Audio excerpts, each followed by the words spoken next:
बिस्मिल्लाहिर्रहमानिर्रहीम।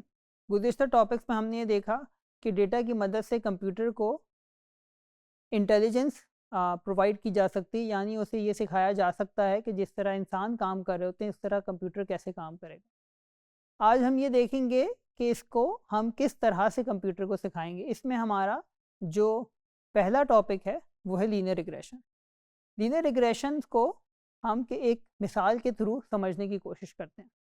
मिसाल के तौर पे आपके कमरे में एक एसी लगा हुआ है, लेकिन कभी, और मिसाल के तौर पे वो एक क्लासरूम है, कभी उस क्लासरूम में कोई नहीं होता, कभी उस क्लासरूम में एक छोटी क्लास होती है, उसमें 10-15 स्टूडेंट्स पढ़ रहे होते हैं, और कभी उस क्लास में बहुत सारे लोग आ जाते हैं। मिसाल के तौर पे 50 और 60 स्टूडेंट्स मौजूद होते हैं। जितने ज़्यादा लोग क्लास में मौजूद हों, एसी उतना ही तेज़ चलना चाहिए ताकि क्लास के अंदर एक एटमॉस्फेयर कंफर्टेबल रहे। लेकिन जब कम लोग हों तो एसी की रफ्तार या एसी का जो थर्मोस्टेट है वो आप 26 या 30 पे सेट कर सकते हैं ताकि कम बिजली खर्च हो। हम एक ऐसा एल्गोरिथम बनाना चाहते हैं जो ये देखे कि कमरे में कितने लोग हैं और वो उसको देखते हुए ऑटोमेटिकली थर्मोस्टेट को एडजस्ट कर दे। तो लीनियर रिग्रेशन के थ्रू हम इस मॉडल के पैरामीटर्स प्रेडिक्ट करना चाहते हैं। जब पैरामीटर्स प्रेडिक्ट करने की बात आती है तो यहाँ पे दो चीज़ें हैं, एक है इंडिपेंडेंट वेरिएबल्स और एक है डिपेंडेंट वेरिएबल्स। इंडिपेंडेंट वेरिएबल्स ये हैं जैसे कि कमरे में कितने लोग मौजूद हैं, ये हमारे इख्तियार में नहीं है। कमरे में मुख्तलिफ क्लासेस में मुख्तलिफ लोग आ सकते हैं, कभी 10 लोग होंगे, कभी 20 होंगे, इसको हम यहाँ पे इंडिपेंडेंट वेरिएबल कहेंगे। लेकिन कितने लोग मौजूद हैं इस पे डिपेंड करते हुए एसी के थर्मोस्टेट की सेटिंग होगी। तो एसी के थर्मोस्टेट की वैल्यू को क्या, अगर वो 30 पे सेट किया है या 16 पे सेट किया है, वो डिपेंडेंट वेरिएबल होगा। लीनियर रिग्रेशन के थ्रू हम ऑटोमेटिकली एक कुछ ऐसी वैल्यूज़ रिग्रेस कर सकते हैं जिसके थ्रू हम ये ऑटोमेटिकली बता दें कि एक एसी की क्या सेटिंग किस वक्त होनी चाहिए। याद रहे कि यहाँ पे लफ्ज़ लीनियर रिग्रेशन यूज़ हुआ है, यानी हम एक लीनियर रिलेशनशिप निकालेंगे जिसको हम आगे मज़ीद समझने की कोशिश करते हैं।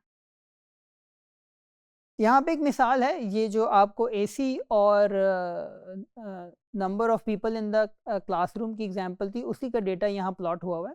यहाँ पे हम देख सकते हैं कि एक्स एक्सिस पे number of people in the room है, यानी इंडिपेंडेंट वेरिएबल, और वाई एक्सिस के ऊपर आपके पास एयर कंडीशनर की थर्मोस्टेट की सेटिंग्स है, यानी थर्मोस्टेट की वैल्यू डिग्री सेंटीग्रेड में क्या होगी।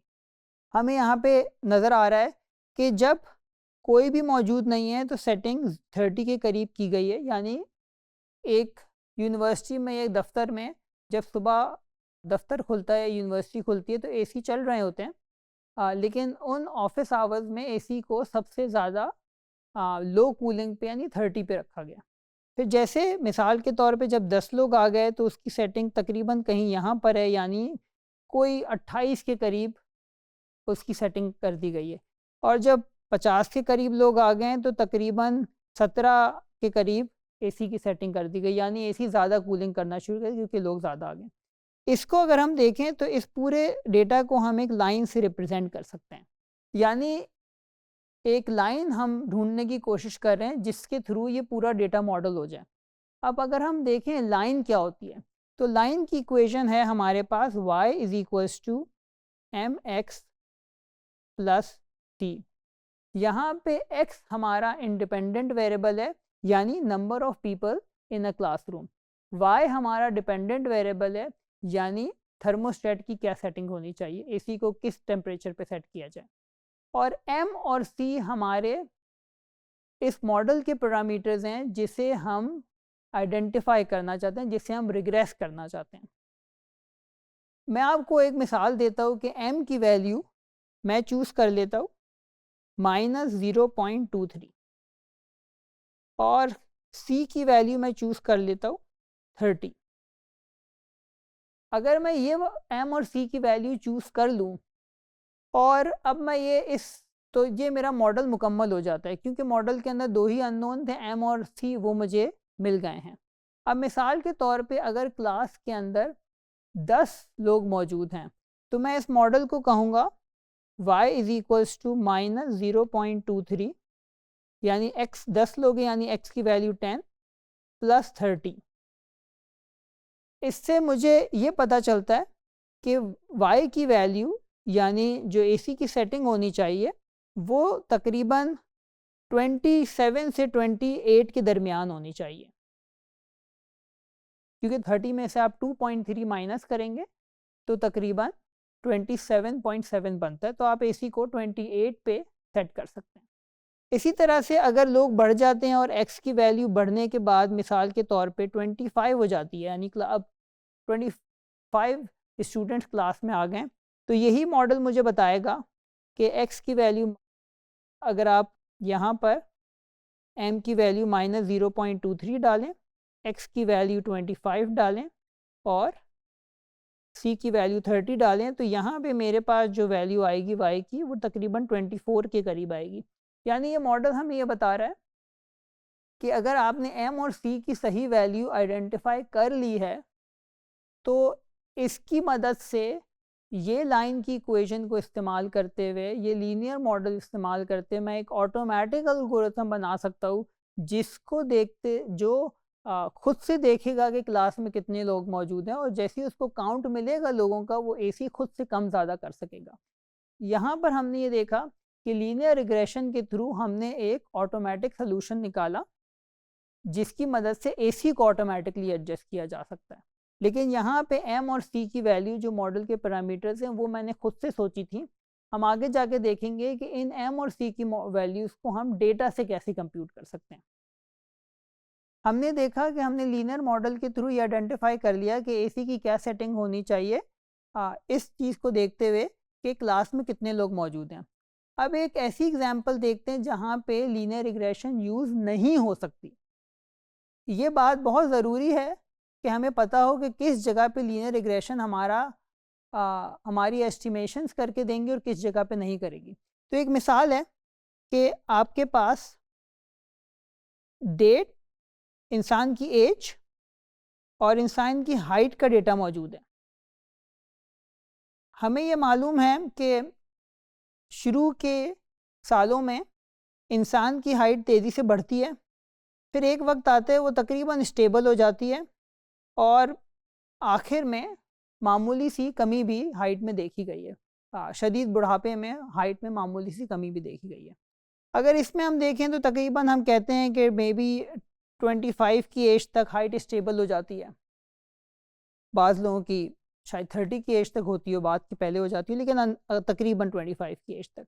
पर हम कहते हैं कि तकरीबन इंसानों की height 5 foot 8 inch, 5 foot 6 inch, 6 foot तक चली आती है। तो हम एक अंदाज़न कह लेते हैं कि 25 की एज तक एक शख्स की हाइट, या एक पॉपुलेशन में ज़्यादातर लोगों की हाइट 6 फीट के करीब तक पहुंच गई थी। अगर हम यहाँ पे लीनियर मॉडल फिट करें, तो लीनियर मॉडल से यहाँ पे हमें एक लाइन मिल जाएगी।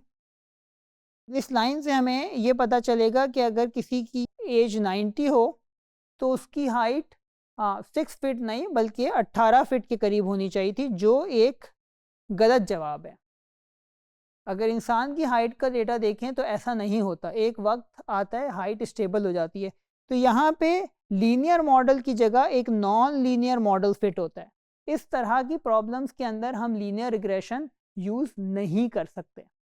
तो हमें अपने डेटा को देखना पड़ेगा कि डेटा में लीनियर रिलेशनशिप है, लीनियरिटी है या नहीं है। अगर नहीं है तो फिर हम लीनियर मॉडल यूज़ नहीं करेंगे, वरना हम अगर लीनियर मॉडल फिट हो सकता होगा तो हम लीनियर मॉडल फिट करेंगे। लीनियर मॉडल की एक और एग्जांपल देख सकते हैं। हमने AC और नंबर ऑफ़ पीपल्स की देखी थी। एक और एग्जांपल ये कि इंसान की हाइट वर्सेस वेट, यानी जैसे जैसे इंसान की हाइट बढ़ती जाती है, उसका एक सेहतमंद आदमी का वज़न भी बढ़ता जाता है।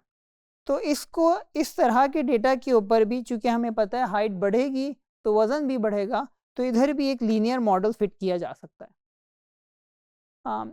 तो इस टॉपिक में हमने ये देखा कि लीनियर रिग्रेशन किसे कहते हैं, क्या इंडिपेंडेंट वेरिएबल्स होते हैं, क्या डिपेंडेंट वेरिएबल्स होते हैं, और किस तरह की प्रॉब्लम्स पे लीनियर रिग्रेशन को इस्तेमाल किया जा सकता है और किस तरह की प्रॉब्लम्स के लिए लीनियर रिग्रेशन को इस्तेमाल नहीं किया जा सकता। इन मिसालों में हमने देखा कि हम एक लाइन के थ्रू अपने डेटा को मॉडल कर सकते हैं, और लाइन के दो पैरामीटर्स हमने देखे, m यानी लाइन की स्लोप और c यानी लाइन का y इंटरसेप्ट। सवाल ये है कि m और c की सही वैल्यू हम कैसे तलाश करेंगे। m और c की सही वैल्यू तलाश करने के लिए हमें थोड़ी सी मैथमेटिक्स का सहारा लेना पड़ेगा, जिसे हम आइंदा आने वाले टॉपिक में डिस्कस करेंगे।